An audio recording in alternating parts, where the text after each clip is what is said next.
Olá pessoal, que bom estar com vocês. Hoje você e eu vamos prosear um pouquinho sobre o estudo 5.4.5 do módulo de restauração da Bíblia do Discipulado.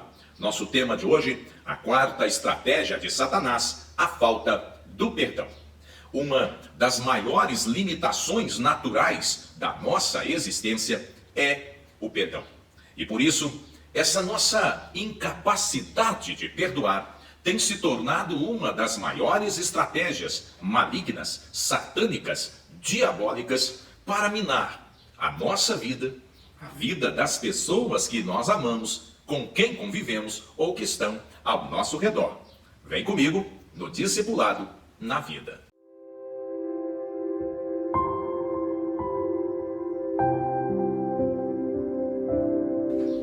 Esta nossa incapacidade natural e humana de perdoar tem consequências muito sérias. Lidar com situações e lidar com pessoas difíceis tem sido uma experiência sua e também minha. É a experiência prática da vida. Nestas batalhas de relacionamento surgem as feridas emocionais. Dentro de nós, uma ferida emocional pode endurecer o nosso coração. Salomão, quando escreve Provérbios 28, versículo 14, ele diz: um homem de coração endurecido virá a cair no mal. Por que isto acontece? Porque o diabo ganha um certo espaço dentro de um coração incapaz de perdoar. É um tipo de brecha. A princípio, um pequeno trauma, uma pequena ferida. Logo depois, uma forte existência e então pode se tornar uma fortaleza dentro de nós. Assim, pensando nas terríveis consequências que a ausência do perdão pode produzir na minha, na tua, em nossas vidas e também nas pessoas que nós amamos ou que conosco convivem, que nos rodeiam, o melhor conselho espiritual provém do apóstolo Paulo. Ele escreve aos Efésios, capítulo 4, versículo 27, e diz: não deis lugar ao diabo. Desta maneira, no estudo de hoje, seu primeiro desafio é responder à pergunta: qual foi um dos momentos mais difíceis em que você teve dificuldade de perdoar alguém? A ausência do perdão pode se tornar uma dose fatal de veneno dentro de nós, seres humanos. É algo que pode destruir a nossa paz interior, pode nos privar da liberdade, pode nos privar da alegria de viver bem e até de viver em Cristo. E quando alguém se permite viver assim, os próximos passos de sua vida, de suas escolhas e de suas decisões, poderão levá-lo à deterioração da sua integridade. E poderão até mesmo ferir o seu caráter. E talvez ele comece a viver uma consequente hipocrisia de vida. Então, surge aquilo que nós chamamos de raízes de amargura. Um elemento emocional, mas também espiritual, perigoso, que está brotando dentro de nós devido à ausência da prática ou à incapacidade de perdoar a quem nos ofendeu. Dessa maneira, essa raiz de amargura, ela vai contagiar nossa mente, nosso coração, nosso estilo de vida, mas também vai contagiar todas as realidades interiores e exteriores, não somente nossas, mas das pessoas com quem nós nos relacionamos. Por isso, quando o autor aos Hebreus irá escrever Hebreus 12:15, ele dirá: tomem o cuidado de não se excluir da graça de Deus. Que nenhuma raiz de amargura brote dentro de vossos corações e cause perturbação a vocês, contaminando a muitos. Precisamos ouvir esse conselho. Na prática, essa estratégia maligna, e muitas vezes com permissão humana, ela pode causar e alterar as realidades da nossa vida. Quero convidar você para meditar com esse estudo em um episódio da Bíblia Sagrada. Gênesis capítulo 27, nos conta a história de dois irmãos, Esaú e Jacó, filhos de Isaac e Rebeca. Esses dois se tornaram inamigos, não necessariamente inimigos, mas inamigos um do outro, enquanto um persegue o outro, porque este, Jacó, aborreceu a Esaú e o traiu várias vezes. São situações que podem acontecer em qualquer casa, lar, família ou núcleo de relacionamentos. Mas são emoções negativas que podem surgir de uma ausência parental, porque um pai ou uma mãe falhou conosco. Podem surgir de uma discussão entre amigos, porque ouvimos uma acusação, verdade ou inverdade, que não estávamos preparados. Pode surgir entre colegas de trabalho. De repente algo nos alfinetou, magoou e feriu e causou uma divisão. Até mesmo entre irmãos, dentro da igreja, estas realidades podem ser notórias. Esses elementos, eles vão desde um simples distanciamento até uma intriga, uma rixa, um ódio, rancor e até mesmo a briga, a inimizade e a discórdia entre as partes envolvidas. É aí que você e eu somos desafiados a responder a segunda pergunta do nosso estudo. Esaú teve bons motivos para guardar rancor do seu irmão Jacó? Uma forte dificuldade que nós temos em exercitar o perdão é a nossa razão. A experiência revela que, entre as partes, todos sempre pensamos que estamos com a razão.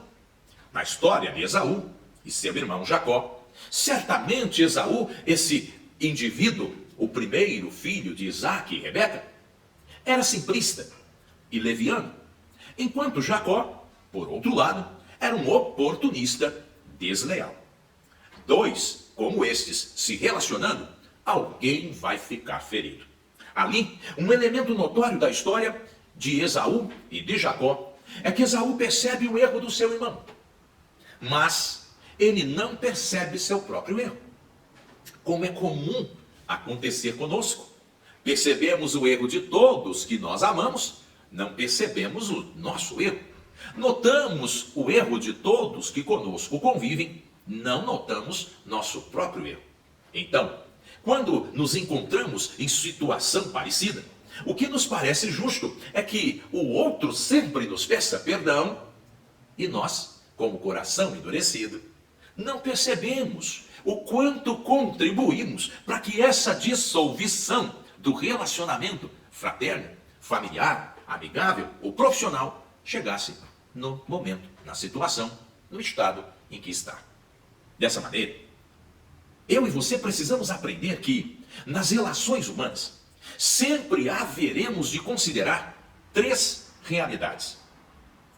Temos que olhar o episódio, o fato, a circunstância, a situação de três ângulos ou com três lentes diferentes. Existe a minha realidade, que sou uma parte envolvida. Existe a realidade do outro, que é a segunda parte envolvida. E existe a realidade de Deus, que está baseada em seus princípios divinos, universais e eternos, e como Ele está vendo o meu relacionamento e o do outro. Dessa maneira, todo conflito alcança uma solução breve. A partir do momento em que eu considero como o outro está experimentando essa crise e como o outro está sofrendo essa crise. Principalmente quando eu passo a perceber que Deus está assistindo ao nosso lado e observando a maneira como eu estou me justificando e me relacionando com o outro a quem eu estou culpando por uma coisa que eu não sei de fato se é ele o culpado ou se de repente eu não contribuí para o processo. De fato, eu e você precisamos pensar muito nesse desafio do praticar o perdão. De fato, precisamos eliminar de nossas vidas essa ideia da justiça própria, dos valores individualistas e essa mania meio humana e brasileira da trapaça, de querer ser melhor do que o outro e se justificar com valores que possivelmente a gente dirá o outro não tem. É uma tendência natural de justificar o próprio erro, esse infeliz hábito de não sermos recíprocos, de não sermos mútuos para responder com o bem, mesmo quando nós sofremos o mal. Há uma lei moral, não exatamente uma lei mosaica, mas um princípio divino de ouro, que Jesus deixará claro nas Sagradas Escrituras. Está em Mateus, capítulo 7, versículo 12. Jesus nos dirá, assim, em tudo, repito, em tudo, façam aos outros o que vocês querem que eles lhes façam. Que princípio lindo!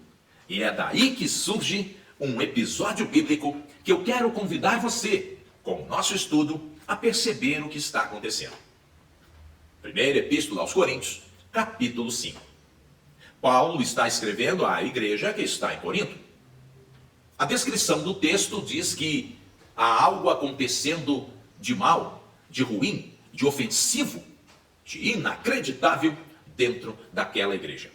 Um irmão, um membro, um dos que frequentam a igreja de Corinto, se apaixonou pela madrasta, a mulher de seu pai, a seduziu e com ela cometeu fornicação e pecado.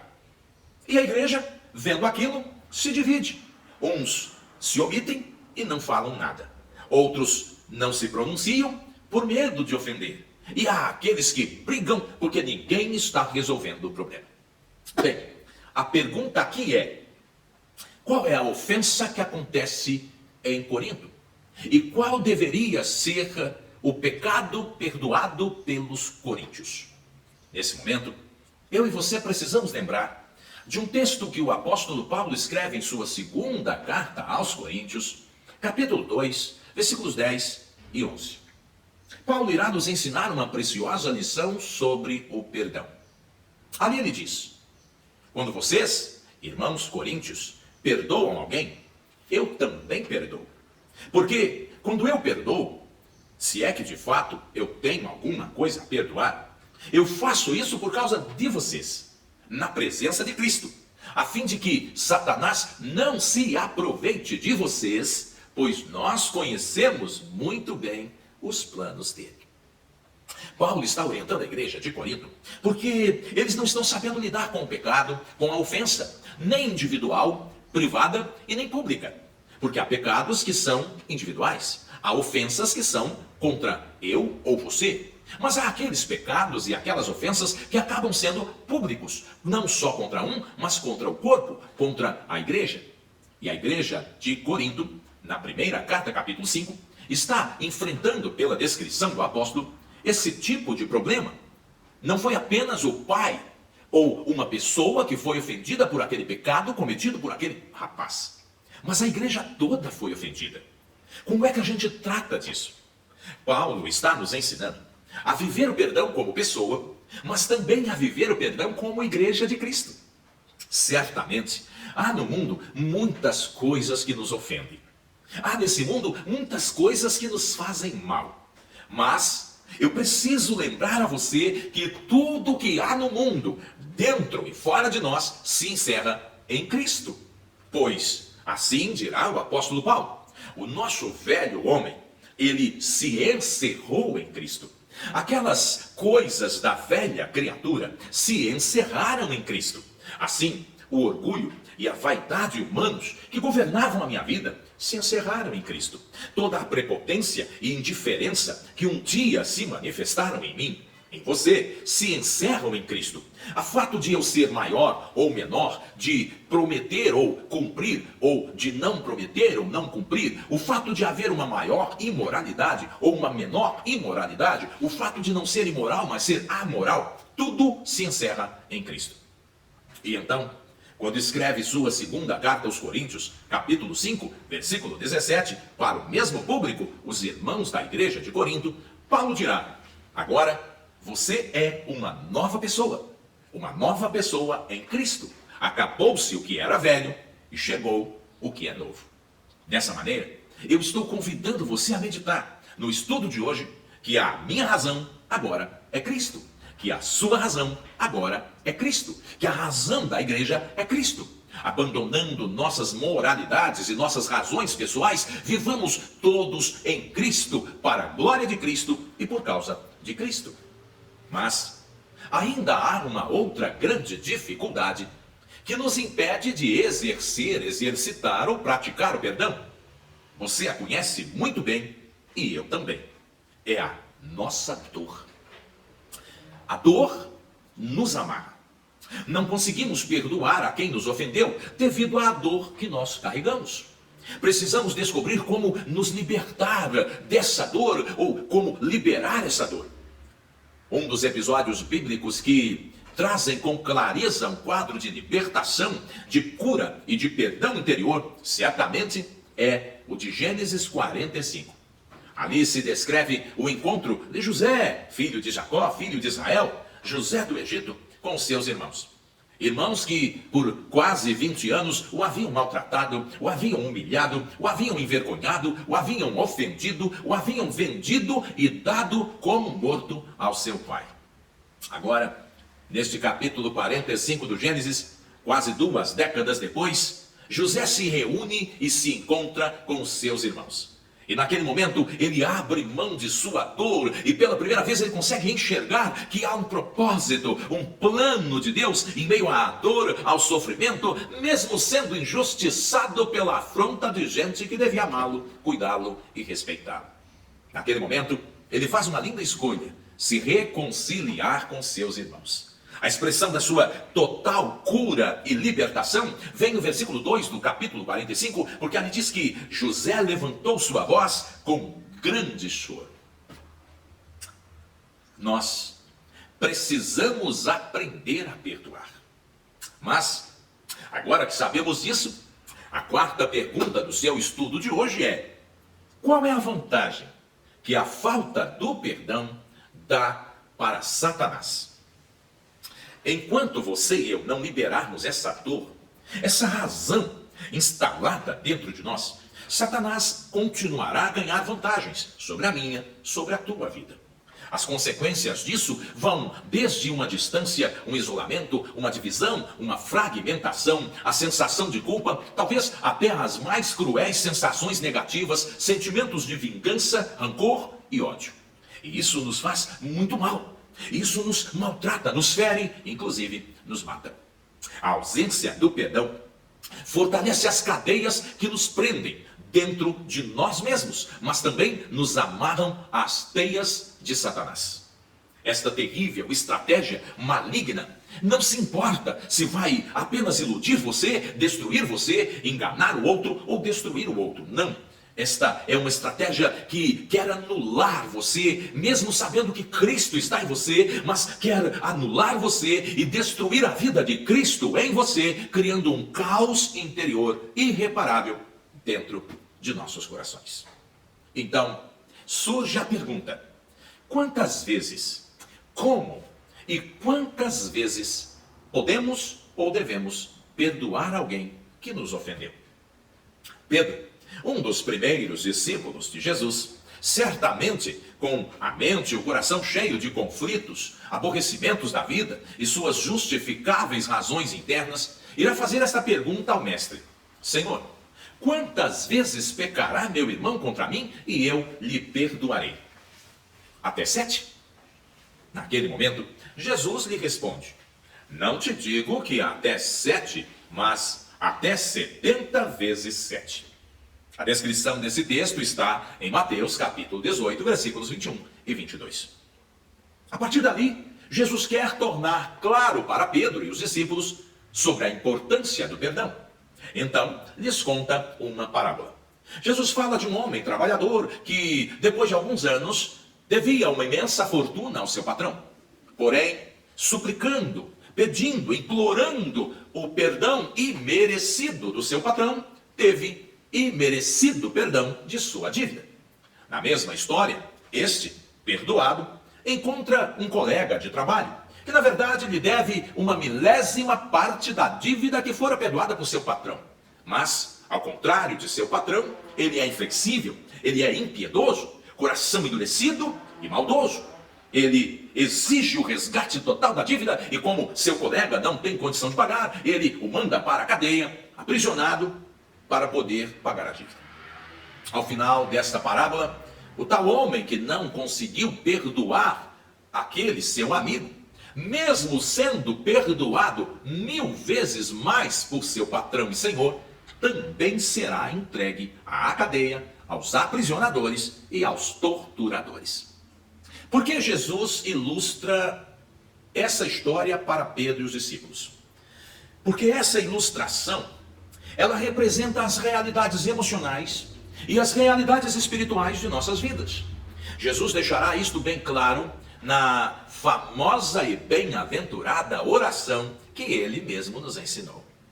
Ali em Mateus capítulo 6, versículo 9 a 13, Jesus ensinará seus discípulos a orar e nesta oração ele dirá: Pai nosso que estás nos céus, que todos reconheçam que o teu nome é santo, venha o teu reino, que a tua vontade seja feita aqui na terra como é feita no céu. Dá-nos hoje o alimento que precisamos. Perdoa as nossas ofensas, assim como também nós perdoamos as pessoas que nos ofenderam. E não deixe que caiamos em tentação, mas livra-nos do mal, pois teu é o reino, o poder e a glória para sempre. Amém. Percebam que Jesus inclui na sua oração: perdoa as nossas ofensas, também como nós perdoamos aqueles que nos ofenderam. Eu quero encerrar o bate-papo desse estudo com você e desafiar você a responder a pergunta final. Existe na minha, na tua vida, alguma situação em que a gente precisa pedir o perdão ou liberar o perdão para alguém? Pare um pouquinho, pense um pouquinho, medite um pouquinho com o seu grupo, o seu microgrupo, consigo mesmo e responda. Ao concluir a oração do Pai Nosso, Jesus ainda irá esclarecer e dirá no capítulo 6 de Mateus, versículos 14 e 15 aos seus discípulos: se vocês perdoarem àqueles que vos ofenderam, o Pai Celestial de vocês também perdoará vocês. Mas se vocês não perdoarem aqueles que vos ofenderam, o Pai Celestial de vocês também não perdoará a ofensa de vocês. E dessa maneira, chegamos ao final desse estudo maravilhoso do módulo de restauração sobre a ausência ou a falta do perdão.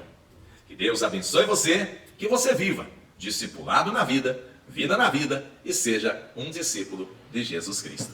Tchau.